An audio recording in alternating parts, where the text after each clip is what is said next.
When my husband's younger colleague offered me a ride, I didn't expect anything unusual.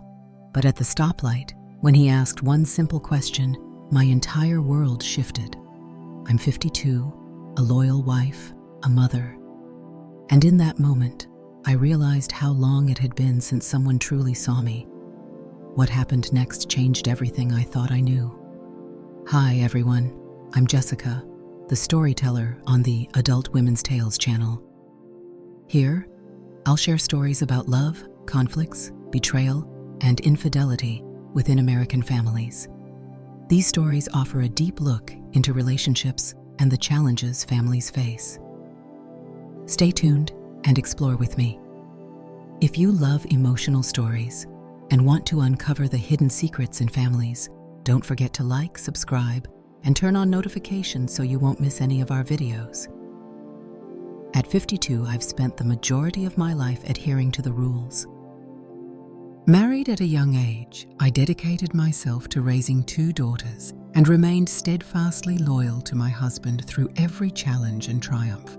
I embraced the audacity of routine, cherishing the life I crafted, even as it became more modest and less enchanting over time. To me, love was unwavering, unexciting, and unoriginal, simply acquainted. However, an event occurred recently, one that I still find difficult to articulate. It was spontaneous. It was never intended to hold any significance. It made me re-evaluate everything I believed about my identity and the person I assumed I would always be. I never imagined that something like this could occur in my life. I urge you to avoid the misstep I experienced. It was a Tuesday afternoon marked by a dull grayness that made the hours stretch just a bit longer, blending into the backdrop of forgettable moments.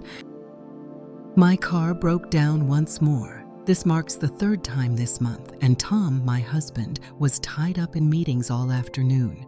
When his colleague Ethan proposed to drive me home from the grocery store, I jumped at the chance without a second thought. I had crossed paths with Ethan at several company functions throughout the years.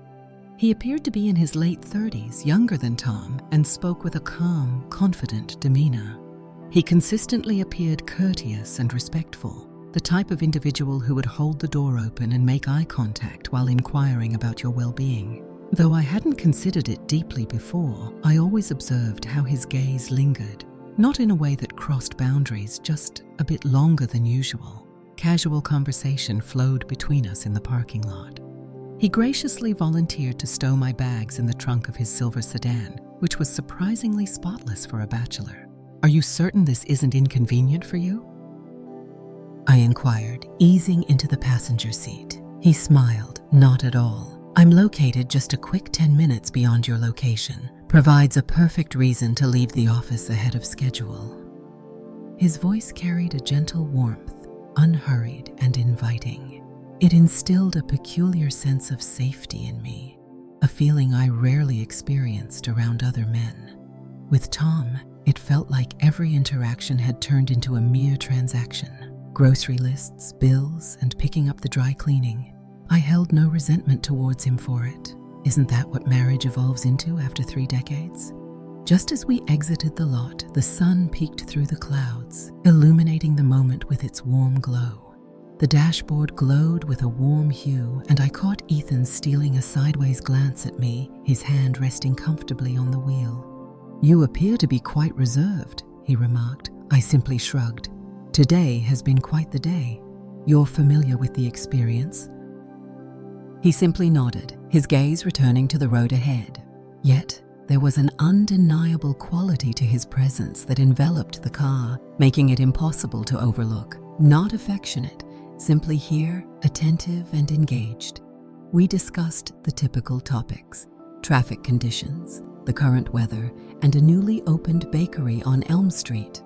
I was pleasantly surprised by how much I laughed, particularly when he recounted the tale of Tom's attempt to fix the office coffee machine, which ended up flooding the break room. "He left that detail out," I remarked, dabbing the tears of laughter from the corner of my eye.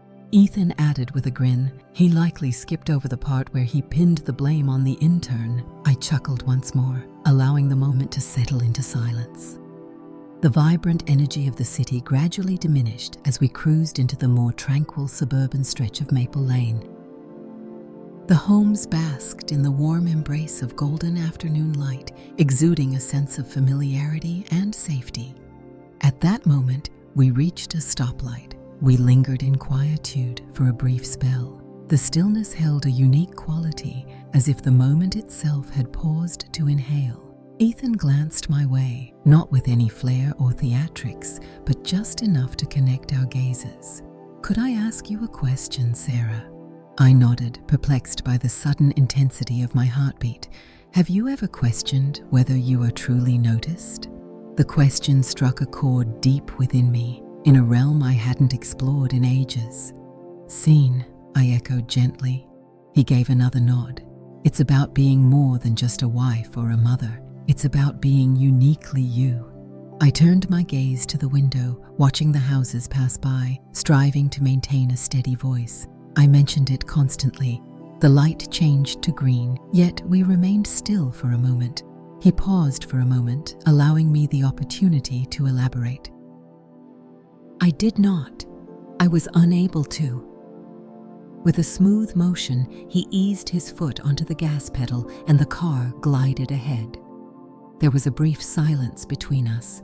The atmosphere had shifted, more substantial, more serene, yet my mind was in a whirlwind.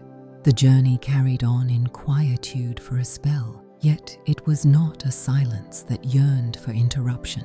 It seemed as though a connection was gradually developing between us, with care and deliberation. I sat with my hands neatly folded over my purse, gazing out the window, feigning admiration for the tidy rows of houses and the vibrant lilacs adorning the front yards. Yet, within, my mind wandered to a different realm altogether. Ethan's question at the stoplight echoed in my thoughts, much like a stone cast into still water, creating ripples that wouldn't fade away. "Have you ever questioned whether you are still noticed?" His intention hadn't been flirtatious. Perhaps he had. I found myself questioning everything. Regardless, it marked the first occasion in years that someone truly saw me, not just as Tom's wife or the woman known for her potato salad at the cookout. As we made the turn onto my street, I stole a quick glance at Ethan. His demeanor exuded calmness and focus. There was neither a smirk nor a knowing glance. He had no intention of steering me in any direction. He had just caught sight of me. "Thank you for the ride," I murmured as he eased into my driveway. He left the car idling, not bothering to shift into park. "Sarah," he said, his voice low yet firm, "I didn't intend to make you feel uncomfortable." "I trust I didn't." "I didn't," I responded swiftly. "Honestly, it's been ages since someone has posed a question like that to me." He glanced my way then, truly focused, and I felt an urge to occupy my hands, to engage my eyes. "I need something to ground me." "I've noticed how you present yourself," he remarked. "Within you lies a vibrant spark that remains ever present. It seems like you've been advised to keep it hidden." A warmth crept into my cheeks, not quite embarrassment, but a vivid recognition of being addressed in a language I hadn't encountered in years. I was at a loss for words. I reached for the door handle. Just as I was about to open it, he asked, "If it's all right, may I walk you to the porch?" I paused. The logical side of me, the one that handled finances, baked celebratory cakes, and prompted Tom to remember his blood pressure medication, shouted a resounding no. Yet, a softer voice within me, persistent and unwavering, whispered a resounding yes. I nodded, confident in my agreement. We strolled along the brief path leading to the front door. The porch light was flickering, and I noted that I should have Tom take care of it, fully aware that I'd likely end up handling it myself. I rummaged through my bag for the keys, the tension between us taut like a finely woven thread. Neither constricting nor unpleasant, simply delicate. "Apologies if I overstepped earlier," he said, lingering just a step behind me. I said again, turning to face him, "You didn't." "It can be challenging to navigate a moment like that." He nodded, his hands casually tucked into his pockets. Sometimes, moments arise to remind us of our humanity and our ability to feel deeply. Once more, it appeared. An unwavering sincerity that didn't seek a reply yet inspired an urge to respond all the same. "Thank you," I replied, my voice trembling slightly. He gazed at me for a moment more, then offered a soft smile. "Wishing you a wonderful evening, Sarah." "Right back at you, Ethan." He pivoted and strolled back to his car, leaving me standing there for a moment, key in hand, the front door securely locked behind me as my world subtly transformed. As I entered, the house enveloped me in a soft, muted light. The lingering aroma of lemon cleaner filled the air, a reminder of the thorough cleaning done earlier in the afternoon. I placed my purse on the counter and paused in the kitchen, absorbing the quiet around me. The moment lacked any drama. No events unfolded in the conventional manner, boundaries respected, no kisses taken. And yet, an event had transpired, a sensation that gripped my chest and lingered in my aching hands. Ethan had caught sight of me, and now I couldn't erase the image of myself. The subsequent days carried an unusual air, subtly woven into the quiet nooks of my daily routine. As I folded the laundry, strolled by the mirror, and poured my morning coffee, his question lingered in my thoughts, echoing with each mundane task. "Have you ever questioned whether you are still noticed?" It lingered in my mind with a soft, haunting presence. Tom remained oblivious to any changes. He hardly ever did that anymore. We had entered that phase of our marriage where silence felt completely comfortable. That was simply our way of connecting. He inquired whether I had settled the utility bill. I'd inquire whether he recalled to take the trash out. We lay next to each other, backs turned, our discussions revolving around plans rather than emotions. I held no resentment towards him. I truly did not. A creeping realization took hold within me. I was beginning to fade away, first gradually, then in an instant. Just 2 days later, Ethan sent a text. "Ethan, I hope this isn't too forward, but I'm heading out for coffee shortly and would love for you to join me if you're interested. Take your time." I gazed at the message, lost in thought for what felt like an eternity. Perhaps I could have overlooked it, or maybe I should have. However, I chose not to. Myself, where is it located? We encountered each other at a quaint spot located at the intersection of 5th and Lawson. It lacked extravagance, a charming coffee shop adorned with ivy climbing its exterior where the morning light gently filters through the windows. I arrived ahead of time and selected a booth towards the back, motivated by a desire for safety and a wish to remain out of sight. Upon his arrival, he appeared taken aback to find me already present. Yet, I found myself taken aback as well. He settled into the seat opposite me, offering a subtle smile. "We appreciate your presence."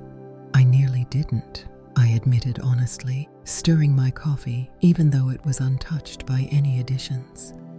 "I understand." There was a moment of silence. Yet again, it's not uncomfortable, just reflective.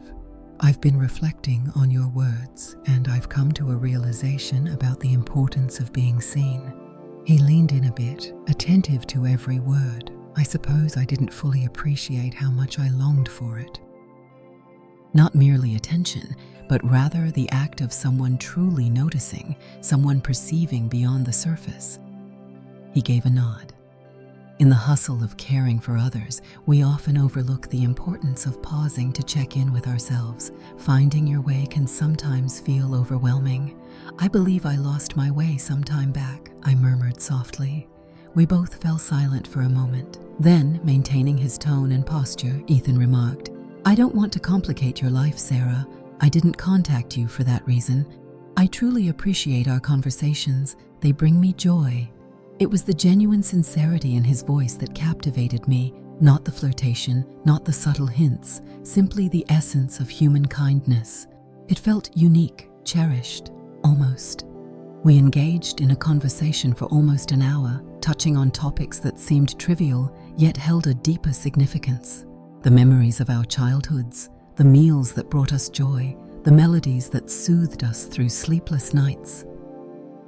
I shared with him how I used to dance solo in the kitchen when the kids were small, simply to feel vibrant and alive. He smiled as if it were the most beautiful thing he had heard all week. As we prepared to depart, a moment of hesitation washed over us once more. The now familiar pause enveloped us, a gentle veil of silence. He opened the door for me, and as I stepped into the light, he said, "Sarah, if you ever need to talk or just take a moment to breathe differently, I'm here for you." I nodded, maintaining his gaze for a heartbeat longer than necessary. "Thank you very much." We parted ways on that sidewalk. No contact, no commitments, only a shared understanding.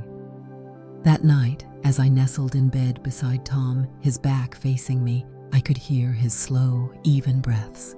A sensation began to awaken within me, free from guilt and regret, simply embracing awareness. Everything felt different, and for the first time in years, uncertainty loomed over what would happen next. 1 week went by. I neither saw Ethan nor heard from him. I also didn't make an effort to connect. It wasn't a matter of desire. It was about the necessity of carving out space to comprehend the turmoil within me. I moved through my days as if I were a woman with an unspoken question tucked away in her pocket. The focus wasn't on Ethan. No, not at all. It revolved around me. Who was I turning into? Who was I permitted to remain? As the evening unfolded and Tom retreated upstairs to catch the news, I lingered in the kitchen, meticulously wiping the already spotless counter again and again. The image in the window gazed back, a bit older, a touch softer, yet undeniably present. Yet another individual. I reflected on the person I used to be, long before the marriage fell into routine, before the girls embarked on their college journeys, and before the silence grew so overwhelming. She danced barefoot across the cool tile floors, created delightful chaos in the kitchen, and lost herself in poetry under the soft glow of the night. The woman had not disappeared. She was simply biding her time. A single question from a man I hardly knew had somehow shattered the protective shell I had constructed around her. That evening, I informed Tom that I had something important to discuss. We gathered around the dining room table, just as we did in our youth, filled with dreams and a little less money. I gazed at him, truly gazed. The man with whom I had crafted a life, the dad of my kids, my significant other. At this very moment, I expressed that I've been feeling unseen. He blinked in astonishment. "Could you clarify what you mean? I feel like you don't truly notice me anymore. I don't believe I've allowed you to."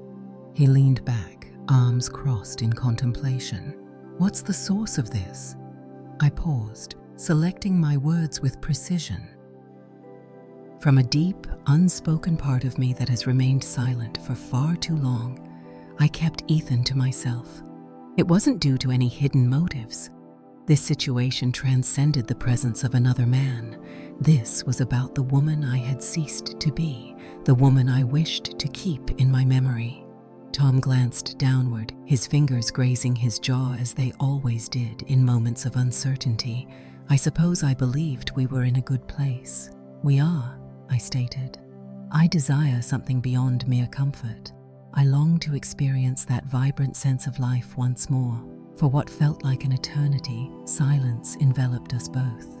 For the first time in years, we found ourselves genuinely present, sharing a moment free from the burdens of chores, schedules, or bills. In the end, he asked, "What do you require from me?" "I'm not sure just yet," I murmured. I must begin to uncover the truth. The following morning, I set out for a stroll. Without makeup, there's no journey ahead. Simply air, sunlight, and the passage of time. As I made my way along my route, I found myself passing the charming coffee shop nestled at the corner of 5th and Lawson. My feet came to a halt on their own. For a brief moment, I lingered, observing the ebb and flow of people around me. Next, I stepped inside. Ethan was absent. Surprisingly, I found peace with that. I placed my coffee order and settled into a cozy spot by the window. I retrieved a notebook that had been gathering dust for years.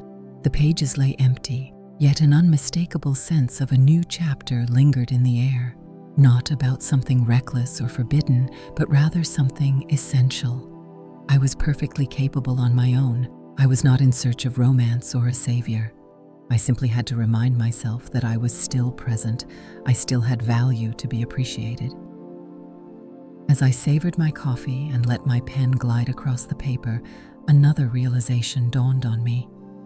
I was beginning to recognize myself once more. And that sufficed. That's it for today's story. If you found it moving, don't forget to share the video with your friends and family. I'd love to hear your thoughts, so leave a comment below. Be sure to like, subscribe, and turn on notifications so you never miss another story. Thanks for watching, and I'll see you in the next video. Have a great day.